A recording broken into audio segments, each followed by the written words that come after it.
Paulista no final da década de 70. Foram todos formados no Sistema S. Isso precisava ser resgatado, porque aquele espírito formador que havia nesse sistema, eu acredito que tem gente do Sistema S aqui, certamente vai querer debater isso aqui, foi se perdendo ao longo do tempo por uma necessidade quase que orgânica de se estabelecer enquanto uma corporação gigante que forma trabalhadores em grande escala, ou que capacita trabalhadores em grande escala. O governo Lula implementou, podia citar aqui, diversos projetos, sabendo que a Rede Federal de Educação Profissional não daria conta isoladamente dessa tarefa hercúlea de formar a quantidade de trabalhadores capacitados que nós precisávamos. Porque no momento que foi feito um grande investimento na recuperação do nosso parque industrial, o que se viu, e todo mundo comentou sobre isso, foi um grande apagão de mão de obra. Porque a concepção era de formar apenas mão de obra. E se você cria novos processos e produtos, não adianta você formar milhares de pessoas se essas pessoas não são capacitadas a estarem permanentemente se reformando. Eu costumo brincar muito que aquele trabalhador que foi treinado para ser operador de fax, ele provavelmente foi demitido por e-mail. Então, essa capacidade de aprender a aprender é que é preciso resgatar na formação dos trabalhadores, que as nossas instituições, seja ela de qualquer sistema que for, precisa se adequar. Foram feitos grossos investimentos. Nós temos, por exemplo, a nível dos estados, o exemplo do Brasil profissionalizado, né, Aliás? Que foram investidos por ano 900 milhões de reais para que os estados pudessem se reequipar e poder capacitar, está lá no texto, os seus quadros da educação profissional. Eu pergunto, quantos por cento isso foi investido em capacitação? Porque o primeiro atendimento do governante era a massificação, sem preocupação quase sempre com a qualidade, na perspectiva de mostrar serviço. E a capacitação era relegada a um outro plano. Olha que herança. Isso para falar só do que eu falei em relação a esse programa. Temos outros. Mulheres 1000, Proeja FIC, Proeja, Rede Certifique, Pronatec, Escola de Fábrica, ETEC Brasil, todos extremamente importantes. Extremamente importantes se estiverem vinculados a um projeto político, a uma política pública de nação, e não apenas isoladamente enquanto programas. E essa é uma luta que a gente tem que travar para tentar garantir que assim eles permaneçam, ou que assim eles se tornem, porque na grande maioria das vezes não é assim que eles têm sido tratados. Mas como eu dizia, é muito difícil se falar, é muito difícil se pensar em capacitação de trabalhadores da EPT com as dificuldades que a gente tem, que a gente herda. Vou só tentar, meus colegas aqui de outros países vão me dar licença, mas eu vou ter que me referir aqui ao Brasil especificamente, só para pegar alguns detalhes. Como eu falei, em 67, a Lei 200, o artigo 101, que criou o sistema de controle por meio de planejamento e avaliação de resultados. A gente tem ouvido isso aí ultimamente? Isso é de 67. Em 79, o decreto 83.740 cria o Programa Nacional de Burocratização, que era aquela política de transferência da coisa pública para a rede privada, que foi depois aprimorado em 1985 pelo decreto 9.199, que criou o Conselho Interministerial de Privatização. 95, governo Fernando Henrique Cardoso, o Ministério da... como é que ele chamava? O Ministério da Administração Federal e da Reforma do Estado, se não me engano. Para a implementação gerencial, era a concepção de Estado mínimo. Ora, o que aconteceu com isso? A lei complementar, tem uma lei complementar do ano de 2000 que limitou as despesas de pessoal as despesas de custeio, criando as chamadas carreiras de Estado, onde os servidores da educação e os da saúde não foram incluídos. Hoje faz concurso para um cargo de gestor público do Executivo, seja do Ministério da Educação, Ministério do Planejamento, aqueles da administração direta, que no início de carreira, qualquer um ganha 4 vezes mais do que um docente ou um técnico administrativo no superior, chega a 6 vezes, quando entra na carreira do Serviço Público Federal. Nós passamos um longo período em que houve uma transformação durante todo o governo Lula da visão de Estado e a tentativa das prioridades políticas, né, as políticas públicas de inclusão social foram extremamente bem entendidas e comprometidas e colocadas a serviço, mas que, por não se ter uma maioria no Congresso Nacional, esse entulho a gente não conseguiu retirar. Conseguimos tirar vários. A gente conseguiu revogar todo entulho que restringia a educação profissional, por exemplo, criada lá na época, lá nos anos 90, quando se proibiu a expansão da educação pública federal, quando separou a educação propedêutica da educação profissional com o decreto 2208, enfim, tudo isso a gente conseguiu limpar com a lei 5154 e depois aprimorado com a 1892. Mas o cerne da questão, que era o reconhecimento social dessas carreiras de atendimento e de formação, a gente não conseguiu desvincular. A gente não conseguiu derrubar. Então, hoje, eu não tenho nenhuma dúvida que uma das maiores tarefas que a gente tem, se a gente enxerga a EPT como política pública de Estado, é fazer com que essas carreiras possam ser reconhecidas de fato. Eu fui a um debate com acompanhei o ministro Fernando Haddad há uns anos, dois anos atrás, no Rio de Janeiro, com secretários de educação de todos os estados, infelizmente apenas do estado do Rio de Janeiro não estava presente, por sinal, em que estávamos lançando o programa Ensino Médio Inovador, que, inclusive, é a própria base hoje do PNE, no que se refere a ensino médio. E eu dizia para o ministro, não vai haver ensino médio inovador se o Estado brasileiro e os estados não inovarem na relação com a sua força de trabalho. É impossível. Hoje, quando a gente vai para os cursos de formação de professores, é nítido que é um corte de classe.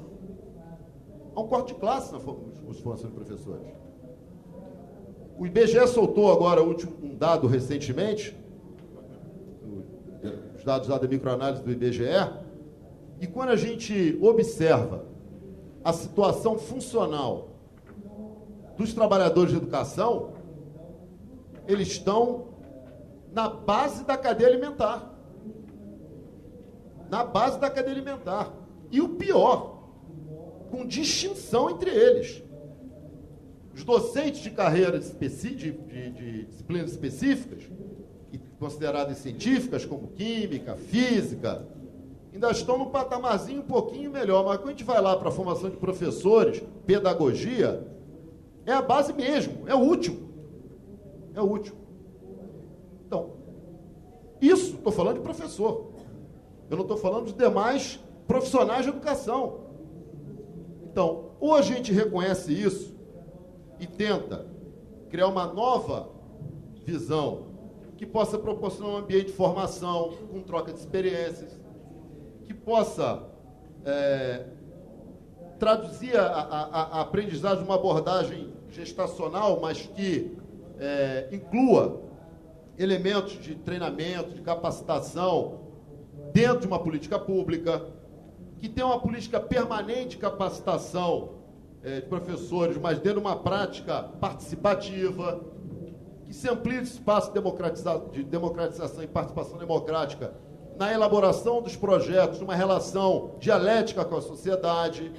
Então, são alguns elementos que eu poderia ficar aqui falando sobre ele horas, mas 4 perguntas para que se veja que profissional que nós estamos querendo formar, para que escola, precisam ser respondidas. A primeira, qual é o papel da educação na construção de um outro mundo possível? A segunda, como construir um projeto de educação profissional e tecnológica cuja principal referência seja o ser humano e não o mercado. Terceira, como se constitui uma educação que realize as transformações políticas, econômicas, culturais e sociais necessárias. E quarto, como construir um projeto de educação que elabore um projeto de escola que vá para além dos limites do capital. Porque se essas questões não forem respondidas, nós não vamos saber que profissionais de educação nós, de fato, queremos criar. O ciclo neoliberal, que foi definido por um conteúdo ideológico fundado no individualismo, na competitividade, lamentavelmente, ele ainda permanece dentro das nossas instituições. Então, o que a gente observa ainda, quase sempre na gestão das nossas instituições, é um caráter meramente gestacional estruturante, respondendo a índices e resultados. E não foi para isso que nós fizemos a luta histórica de construir, por exemplo, um novo modelo de educação profissional tecnológica que tem nos institutos federais hoje, me permito os outros que não sejam da nossa rede, como o principal exemplo de uma instituição verticalizada dentro de uma concepção que perpassa todos os níveis e modalidades de ensino que por ali são elaborados, onde a pesquisa ela tem um interesse social e está na sua raiz o seu comprometimento em estabelecer uma relação dialética com o ensino e com a extensão.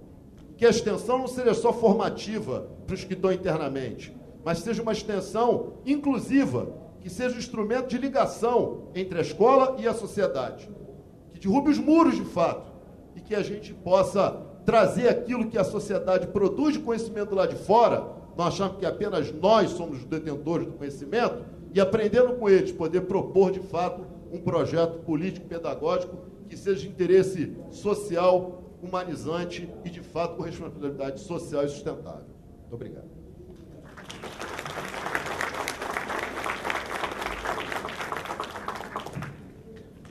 Agora, o professor Friedrich Michel. 20 minutos, professor. Tenho 20 minutos.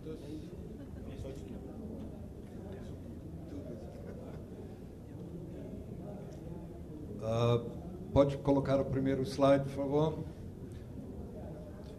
Eu pretendo falar hoje, aprofundando o ponto que eu toquei muito rapidamente hoje de manhã, sobre a diferença entre entre competência e compreensão, que eu acho que é importante. Inclusive, essa discussão atende até certo ponto as quatro perguntas que acabaram de ser levantadas pelo colega. E eu não estou vendo o slide mudar. É um processo mágico ou telepático? Eu tenho que fazer isso? Ok. Eu faço e nada acontece. Por favor. Que vou falar uma parte de uma palestra maior que eu tenho sobre compreensão. Essas ideias não são originais comigo.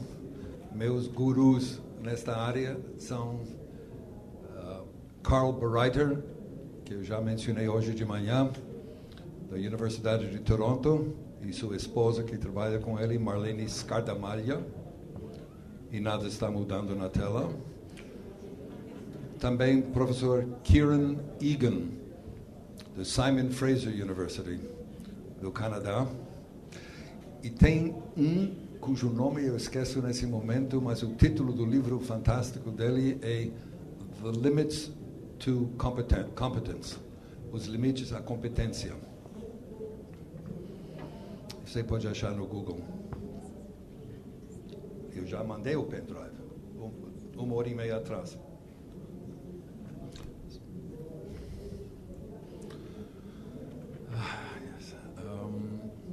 No início do século XX, um dos primeiros sociólogos do mundo, James Harvey Robinson, escreveu um livro fantástico que Monteiro Lobato traduziu e publicou na década de 40, e que eu recomendo a vocês. Um livro não muito grande, não. A Construção da Mente. A Construção da Mente, James Harvey Robinson. Que ele falava sobre formas de pensar. Um livro extremamente ilustrativo e explanatório. Nisso ele diz, quanto mais prevalecente, quanto mais corriqueiro uma ideia na mente da população, mais provavelmente seja que é um exemplo de racionalização, que é o pior tipo de pensamento possível. Racionalização, quer dizer, é porque Deus quer, uma coisa assim. Justificado por, entende? Sem causas realmente factíveis, etc.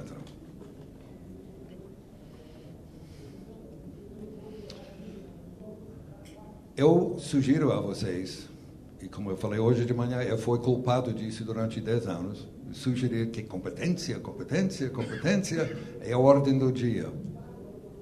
Talvez nem tanto. E o que é que eu fiz agora com o meu computador? Como eu falei hoje de manhã, a dosagem entre competência, esquiar em cima de grandes quantidades de informação para achar o conhecimento que você precisa, versus compreensão, que significa ir fundo, verticalmente, não horizontalmente.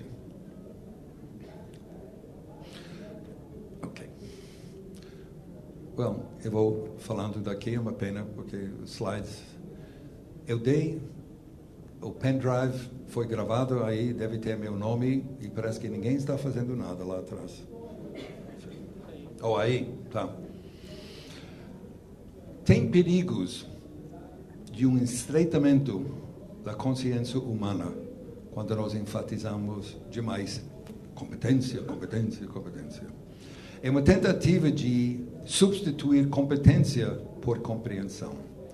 Uma tentativa de substituir eficácia para técnicas. Substituir eficácia ou técnicas para discernimento. Que é uma outra forma de dizer compreensão. É uma tentativa de substituir capacitação e habilidades comunicativas pelo o rigor de argumentação interativa. É uma tentativa de substituir comportamento por sabedoria. Comportamento não pode ser um substituto para sabedoria. Quando Peter Drucker diz: educação virará o centro da sociedade de conhecimento e a escola será a sua instituição-chave, esse tipo de afirmação não revela uma mudança de paradigma, mas mais um movimento anti-intelectual. Conhecimento está sendo tratado mais em termos econômicos do que verdadeiramente em termos educacionais. A criação de conhecimento e não a descoberta dele vai se tornar o trabalho cada vez mais central de muitas organizações. Para poder criar e com criatividade é necessário ter expertise, ser experto, entender em profundidade algum assunto. a opinião de um perito. Quer dizer, é necessário ter expertise, que, por sua vez, depende da compreensão profunda